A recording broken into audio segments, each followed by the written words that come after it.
Vamos para o tratamento hormonal, então. Que é não é mais nem controvérsia isso, né? Tem um grupo de médicos que não... Mas pelo que eu andei pesquisando, hoje é uma discussão ampla, até uma sociedade, né? A gente tem vários guidelines hoje. Com guidelines, uma discussão vetorial positiva em favor do tratamento hormonal. Pode ter um ou outro problema, mas enfim, o vetor da discussão parece que é positivo. Quem não pode? Bom, as principais contraindicações hoje é câncer de mama. Então, a paciente, um antecedente pessoal de câncer de mama, a paciente já ter tido câncer de mama. Os níveis mais avançados de câncer de endométrio, os níveis iniciais de câncer de endométrio, a gente pode usar terapia hormonal com cautela, mas o câncer de endométrio, então, é uma contraindicação relativa. Se for um câncer de endométrio avançado, é uma contraindicação absoluta.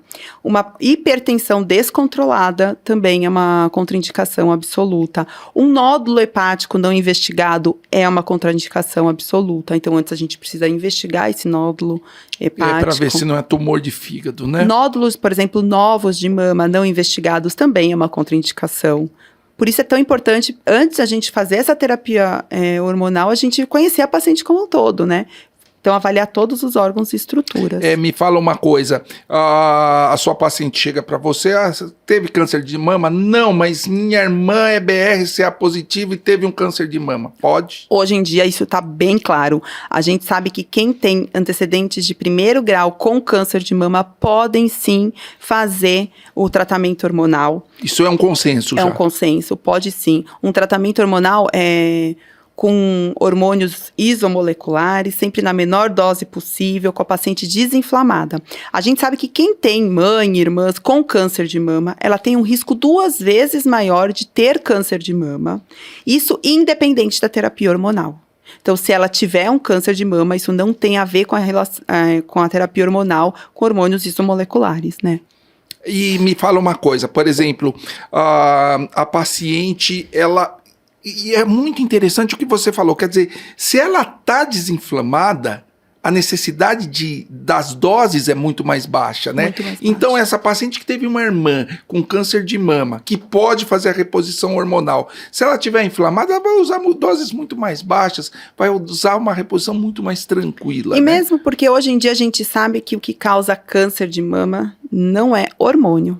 Né? A obesidade causa muito mais câncer de mama do que hormônio, tabagismo, o uso de álcool, o estilo de vida, né? Então, a epigenética, ela conta muito mais do que o próprio hormônio em si. Esse paradigma do câncer de mama, ele vem de um estudo, Marcelo, de 2000, do início dos anos 2000, que é o WHI, que é um estudo que usou uma progesterona sintética, que é a medroxiprogesterona, e um estrogênio conjugado equino, então da urina da égua. Então, são hormônios sintéticos que foram usados em doses altas. E esses hormônios, sim, a gente sabe que aumentam o risco de câncer de mama. Mas hoje a gente sabe que usando progesterona, estrogênio e testosterona isomolecular não aumentam, muito pelo contrário. Hoje a gente sabe que a progesterona e a testosterona isomolecular, elas são protetoras mamárias. São protetoras mamárias. Ou seja, inclusive o risco, estrogênio. A mulher aumenta o risco de ela ter o câncer de mama na menopausa, não é pela reposição hormonal, mas sim mais pela obesidade, pelos hábitos de vida, etc. Inclusive tem um estudo que mostra que mulheres obesas que fazem terapia hormonal com hormônios adequados, elas diminuem a chance de ter câncer de mama. Olha só, bem interessante. Me fala outra coisa, essas pacientes que têm contraindicação, elas podem fazer um tipo de tratamento hormonal que você falou que é o tópico. Você pode falar um pouquinho a respeito? Bom, eu acho muito importante essas pacientes que já tiveram câncer de mama, principalmente receptor estrogênio positivo, né? O ginecologista está sempre em contato com o oncologista dessa paciente, e ele discutir essa terapia hormonal com o oncologista. Mas hoje a gente sabe que dependendo do tipo de medicação que ela usa para o câncer de mama, então se é um anastrozol ou se é um tamoxifeno, a gente pode usar hormônios tópicos, por exemplo, o estrogênio, o estradiol, o estriol, o DEA, são hormônios que vão ajudar nos sintomas geniturinários. Lá no sistema geniturinário? Tem pouquíssima absorção sistêmica, então ela não vai ajudar em outros sintomas, como sintomas de sistema nervoso central, osso, nos fogachos, mas ela vai ajudar muito nos sintomas gênito-urinários, que isso é muito comum dessas mulheres. Não é só relacionado à relação, à ardência urinária, Exato. que incomoda demais, os gênitos urinários, né? E que vai melhorar muito, principalmente essa paciente que às vezes acostuma ter uma atrofia vaginal maior por uma radioterapia, por uma quimioterapia. Ah, é verdade. Então ajuda demais, mas eu acho que para essas pacientes com câncer de mama, antecedente pessoal de câncer de mama, eu acho muito importante o ginecologista estar bem alinhado com o oncologista. Tá joia. E que outro tipo de tratamento você pode oferecer para essas pacientes com contraindicação? Então, nós falamos aí de exercícios físicos, estilo de vida e tal. Existe algum tratamento suplementar para essas pacientes que não podem fazer o tratamento hormonal? A otimização hormonal, então, às vezes, você ajustando outros hormônios tireoidianos, melatonina, vitamina D. Então, você ajustar outros hormônios. E a gente tem hoje muito, que ajuda muito, que eu acho que a gente tem que usar, que é a ginecologia regenerativa. Então, os lasers vão ajudar demais. Como assim? Você pode explicar um pouquinho? Bom, hoje em dia a gente tem muito laser, né, para fazer tratamento para incontinência urinária, para secura vaginal, para libido, porque melhora a atrofia vaginal. Então, laser vaginal. Tem vários hoje no mercado e é muito... O resultado é muito bacana e é um tratamento que você pode fazer, principalmente para essas pacientes com câncer de mama, ajuda demais na atrofia vaginal, porque elas têm uma atrofia importante. Então, acaba bloqueando os hormônios. Então, ela tem uma atrofia importante, ela tem uma secura vaginal importante. Então, melhora muito. Nossa, eu não fazia ideia, porque a gente ouve muito falar de ondas laser para tratamento de algumas... Laser eu não me lembro no cérebro, mas ondas magnéticas, ondas ultrassônicas, não fazia ideia disso. Estimula a produção de colágeno vaginal. Ah, olha só, muito é bem bacana. Então, a gente pode usar também de cosméticos, né? Que hoje a gente tem já cosméticos íntimos também, ajudam.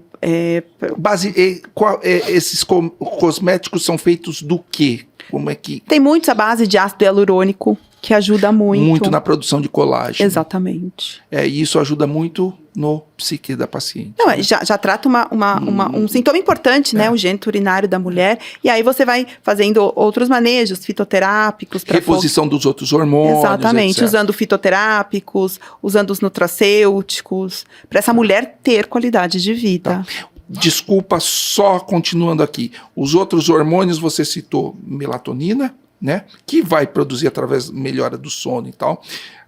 Tiroide, cortisol. Você pode repor numa paciente com contraindicação de tratamento dos hormônios. Se tiver em hipocortisolismo, a gente pode avaliar, dá para repor sim, em doses muito baixas. Não é corticoide, é diferente. Mas dá para a gente repor. O DEA. Produzido pela supraadrenal, também dá. E aí tem a vitamina D, que é um hormônio importantíssimo para a imunidade. É importantíssimo ela estar alta para a gente produzir testosterona. Então, a vitamina D também é muito importante. Testosterona, não. Contraindicado. Não é contraindicado. Para câncer de mama? De mama. Não é contraindicado. Não é contraindicado. Não. Então, você pode também repor testosterona. Pode repor. Inclusive, pacientes que não são são triplo negativas, né? Hoje, a gente acaba não fazendo por uma defesa, porque não tem tantos estudos, mas hoje já tem alguns estudos que mostram que pacientes triplo negativas até podem usar uma dose baixa de hormônio. Mas aí entra numa outra questão, que a gente não sabe se os receptores de metástase também são triplo negativos ou não. Então, a gente acaba não usando. Mas eu acredito que... Para essa população específica de pacientes que tiveram câncer de mama. Mas eu acredito que daqui a alguns anos, eu acho que isso vai estar... mais definido. O vetor vai ser positivo para repor testosterona. Então, você falou... Não, testosterona a gente pode repor. Pode repor. Pode. Isso é para fazer reposição hormonal com estrógeno. Ah, tá. Porque os triplo negativos, teoricamente, o estrogênio não teria problema, né? Mas a gente não tem estudos que falam que você até poderia usar, mas tem outros estudos que falam que a gente não sabe se os receptores de metástase também são triplo negativos ou não. Então, você falou, paciente contraindicação para tratamento hormonal, você pode tratar com hormônios tópicos, Contraindicação para uso de estrógeno e progesterona, né? Progesterona sistêmica. Então, você pode usar no sistema geniturinário hormônios tópicos, certo? Você pode usar fitoterápicos. Você pode ir fitoterápicos. Ginecologia você pode regenerativa fazer com laser, cosméticos ínticos. e repor os outros hormônios. Melatonina, você pode repor o hormônio da tireoide. Aquilo que o indivíduo está precisando, né? Que a mulher está. Testosterona também você pode usar. Se for preciso, pode. Para o câncer de mama não tem problema. Tá. Mas antes vamos desinflamar, isso é importante. Você não pensa, você vai chegar e ficar saudável lá, fazendo a reposição hormonal, se você não desinflamar. Tem que desinflamar sempre. Estilo de vida é tudo hoje. Inclusive isso serve para os homens também, né?